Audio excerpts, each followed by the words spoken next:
चुका के जाना है।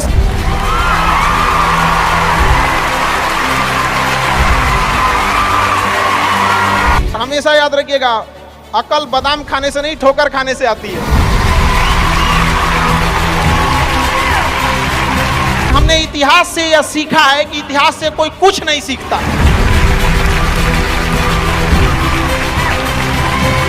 भले जेब खाली हो, जेब में गांधी हो या ना हो, दिल में एक आंधी होनी चाहिए।